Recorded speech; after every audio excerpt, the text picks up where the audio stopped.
Una vez que estáis aquí, que entiendo que tenéis la intención de presentaros, pues ¿a qué me presento, no? Aquí le pongo el apellido de previsto a este sistema, porque es el que hay a día de hoy. Si no nos lo cambian, que esto, como siempre os digo, está abierto a modificaciones y yo ya en los años que llevo pues, preparando oposiciones, no estoy curtida de espanto, ¿vale? No me sorprende ya nada, pero bueno, sí que es verdad que en la actualidad si hay un movimiento que hace pensar que si no para 2026, para el siguiente año, sí haya un cambio, ¿no? Pero bueno, vamos a analizar lo que sabemos a día de hoy, ¿vale? Actualmente el sistema de oposiciones está regulado por este Real Decreto, el 276 del 2010 de 2007, ¿no?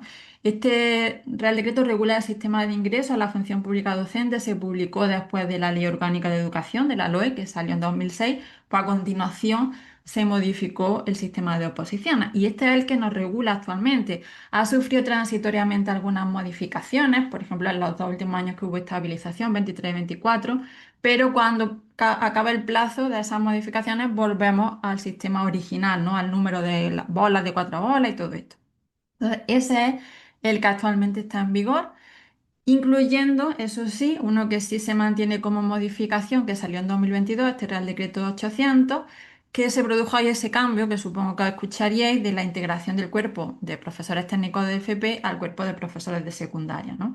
Casi todas las especialidades ya actualmente de FP pertenecen a este cuerpo de secundaria, salvo 10 especialidades que son las especialidades singulares, que le llaman, de profesores especialistas, ¿no? Ese Real Decreto también regula las titulaciones que permiten el acceso, ¿no? Desde una diplomatura o un ciclo de grado superior para esos cuerpos, para ese cuerpo singular o una titulación de grado en general. Y también alguna cuestión de temas del baremo, ¿no? Sobre todo de la parte de idioma. Entonces, cuando consultamos, si queréis echarle un vistazo a este Real Decreto, tenéis que mirar la modificación que incluye ya, ¿no? Porque si nosotros nos vamos a ver el BOE, a consultar en la página del BOE una normativa, nos da la opción de consultar la normativa consolidada con la última actualización que haya publicada, ¿vale? Entonces, si os queréis descargar este Real Decreto, que no sea la versión del 2007, sino que sea esta última actualización, porque fijaos que varias veces ha sufrido modificaciones, ¿no? Y el actual ya quita la parte transitoria y mantiene la parte de la modificación reciente, ¿ok? Entonces, esto es lo que hay a nivel nacional. Luego, cada comunidad aterriza un poquito más, por ejemplo, a nivel de baremos, las cuestiones, y siempre nos tenemos que ir a lo más próximo, que son las convocatorias autonómicas, pero todo está regulado por este Real Decreto 276, ¿no? Y aquí surge la duda, que por eso digo que me intento adelantar algunas de las preguntas frecuentes, de si cambiarán los temarios para las próximas oposiciones. Este run run siempre lo tenemos ahí, ¿no? Como una nube que nos un poco limita las decisiones. Y yo hasta hoy, pues bueno, era un poco más conservadora en este sentido. La verdad que un cambio, una vueltecilla a los temarios les haría falta, les vendría bien, ahí podemos estar de acuerdo. Pero bueno, en los años que hubo proceso de estabilización estaba claro que ahí no lo iban a modificar porque la idea era estabilizar interinos. Para el año actual, ¿no? Para el 2025 pudiera haber sido, pero la verdad que no se han puesto las pilas porque realmente cuando entró la LOMLOE en el 2020, a final del 2020, ya preveía un cambio en el sistema de oposiciones y no se ha materializado todavía, ¿no? Pero ¿qué pasa a día de hoy? Bueno, pues como os digo, un cambio a los temarios les vendría bien, pues, partiendo de la premisa de que son súper antiguos, en nuestro caso de las especialidades de FP son del 96, o sea, súper antiguos, y actualmente, aparte de que se han incorporado nuevos ciclos en estos años, ¿no? Yo tengo, por ejemplo, en mi familia de sanidad un ciclo que yo estaba impartiendo varios años, que era el de audiología protésica, que en mi temario no hay ningún tema, porque fue posterior al 96 la incorporación de ese ciclo, ¿no? Entonces hay nuevos ciclos y los ciclos que ya estaban y esos nuevos también han actualizado los currículos con los cambios de la nueva ley de formación profesional y todo esto que también supongo que habéis escuchado, ¿no? Entonces ahora tenemos módulos nuevos de sostenibilidad, de digitalización, que no hay ninguna parte del temario que contemple nada sobre esto, aunque nosotros en principio podemos dar clases de esos módulos, ¿no?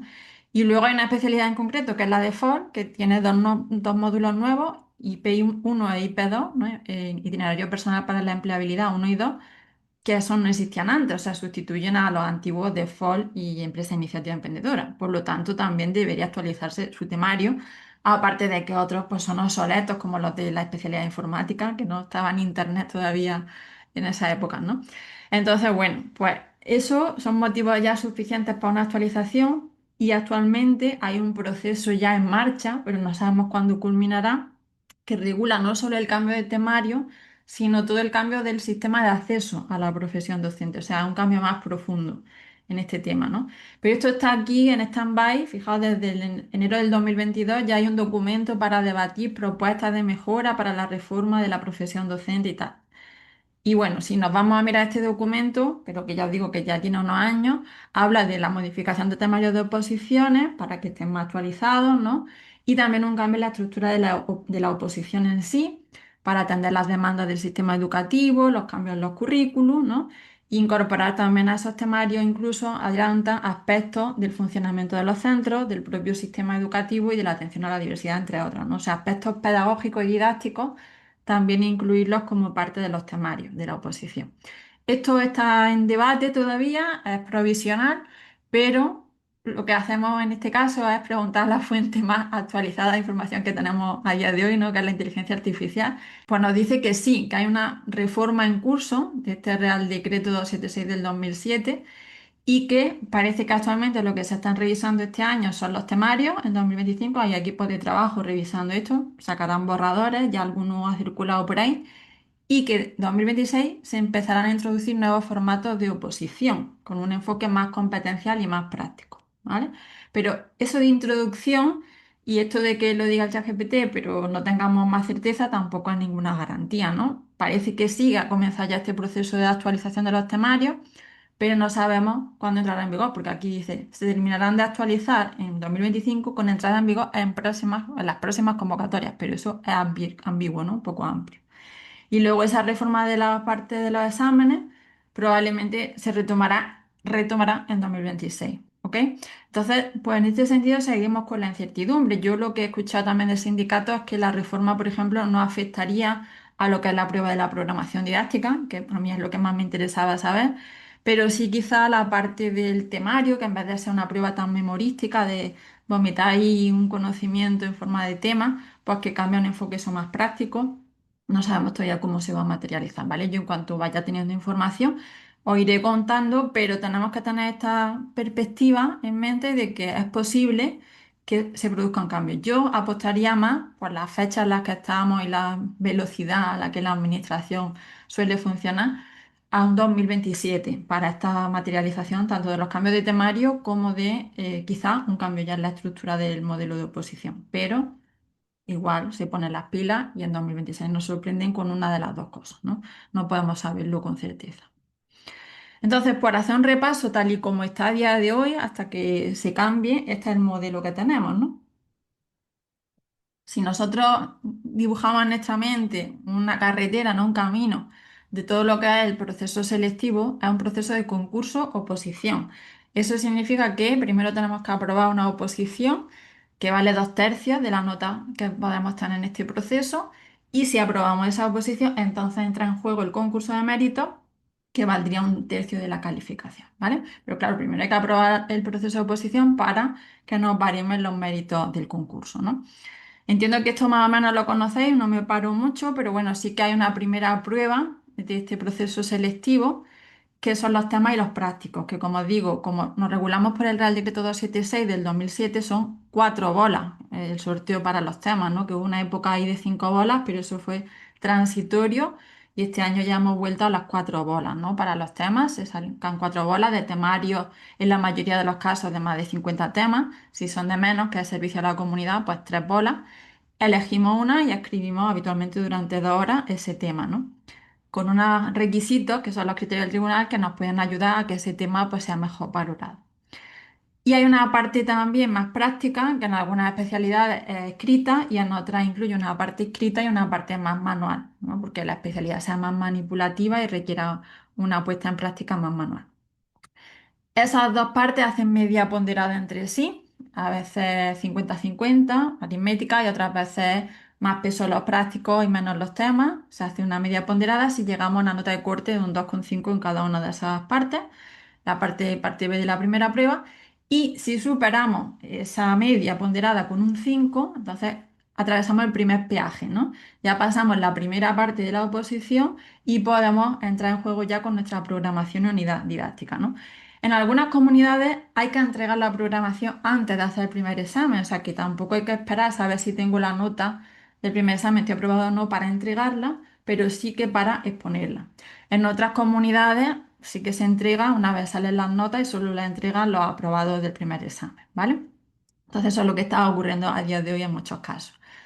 Una vez hemos presentado el documento escrito de nuestra programación y el total de unidades que incluye, 10, 12, las que diga la convocatoria, pues nos citan un día a un grupo de aspirantes por orden alfabético, de un numerito que sale cada año, una letra alfabética, nos ordenan ahí y nos presentamos a lo mejor ese día 8, pues por ese orden nos va tocando entrar a exponer, ¿no? Hacemos primero un sorteo de nuestra unidad, tenemos 12, pues se hace un sorteo de 3 bolas.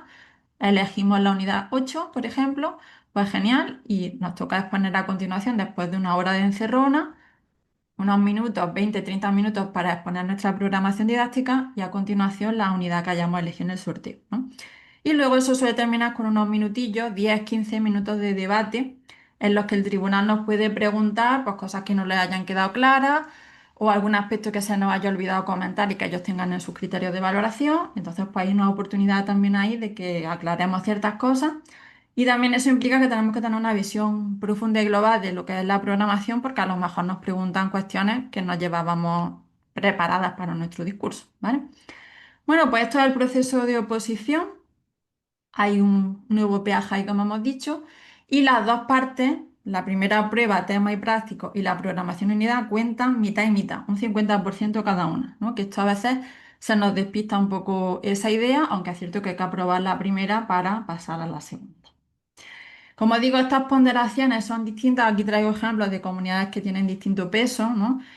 Por ejemplo, ese 50% de la primera prueba, a veces como en Andalucía o en Murcia, si es 25 el tema y 25 los supuestos, pero en otros casos como Madrid y Canarias cuentan mucho más los supuestos que el tema, ¿no? Esto en la convocatoria lo veréis reflejado como un 30% el tema y un 70% los supuestos, por ejemplo, en el caso de Madrid, dentro de la primera prueba, de ese 50% de la primera prueba.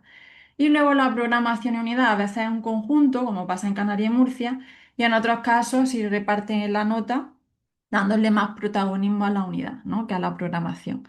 Lo que nos suele pasar es que no hacemos mucho caso a esto y le damos más importancia al tema que a los supuestos, cuando suele contar lo mismo o menos, y lo mismo pasa con la programación y la unidad. Le damos más importancia a preparar la programación que a las unidades, que son parte de la programación, y normalmente o tienen el mismo peso o tienen más, ¿vale? O sea que eso también a tenerlo en cuenta en la planificación, este reparto, ¿no? Que como digo, en mi experiencia pasa así, se nos van las horas en estudiarnos temas, ¿cuántos temas llevas? Pues yo llevo 20, yo llevo 30, está bien, es importante, pero los supuestos prácticos los solemos descuidar porque son más abiertos, más ambiguos, no sé por dónde me puede salir el tribunal, entonces pues digo, bueno, intento hacer lo que pueda.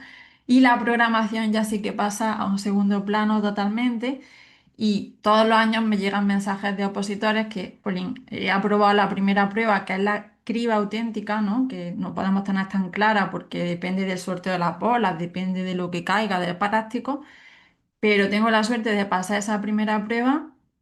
Llega la hora de presentar la programación y no la tengo lista, ¿no? Entonces, pues ahí sí que nos tenemos que marcar también una tarjetilla roja si estamos en esas circunstancias, porque es importante darle importancia, ¿no? Porque que no se nos olvide que es la mitad de la nota de la oposición y además ahí se reparten las plazas, ¿no? Porque hay veces que es que esta criba es tan gorda, tan fuerte, que pasan prácticamente tantos aspirantes como plazas haya, entonces no podemos dar lugar a perder la oportunidad, ¿no? Y si pasan muchos, pues tenemos que ponernos por encima para intentar llevarnos el gato al agua, ¿vale?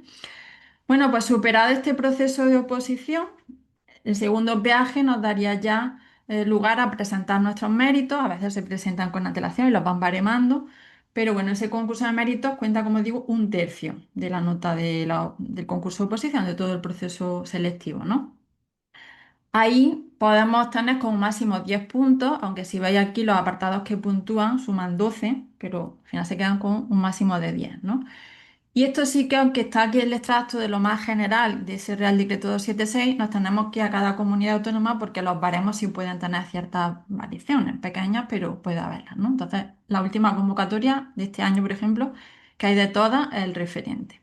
Pero bueno, aquí hay tres categorías, la experiencia docente, que como máximo son 5 puntos, puntúa más si es en un centro público y del mismo cuerpo la especialidad, y si ya son centros privados concertados u otro cuerpo, pues entonces puntúan menos puntos, ¿vale?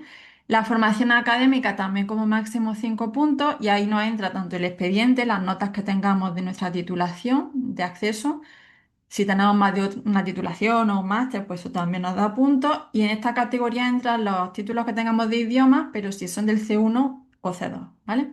Si son del B2, pues ya entrarían dentro del apartado otros méritos, que son 2 puntos, y que aquí realmente el 90% de los opositores, salvo algún despistado de última hora, esos 2 puntos los llevan, ¿no? Que son los puntos que nos dan los cursos homologados, la formación permanente que le llaman, y que bueno, esto pues es lo mínimo. O sea, para intentar ser competitivos, por lo menos 3 puntos deberíamos intentar tener en el concurso, ¿vale?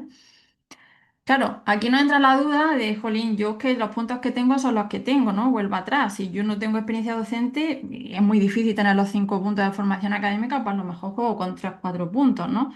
Y eso a algunos os da un poco de respeto, digamos, de decir, ¿yo qué hago? ¿Me dedico a mejorar el concurso?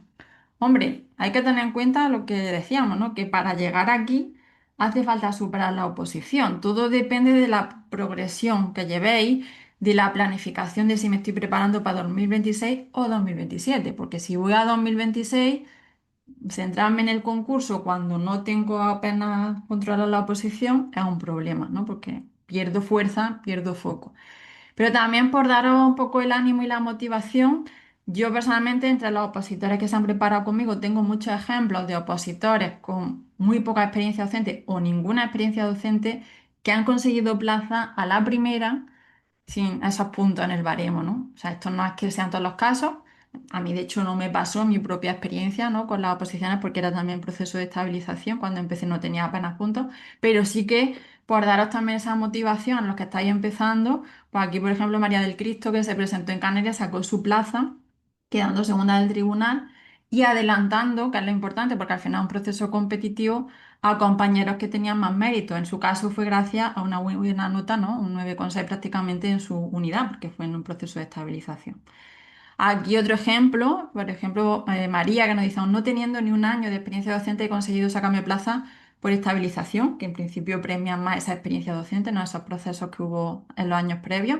Era la primera vez que me presentaba y fue gracias a que en la unidad saqué la nota más alta del tribunal, ¿vale?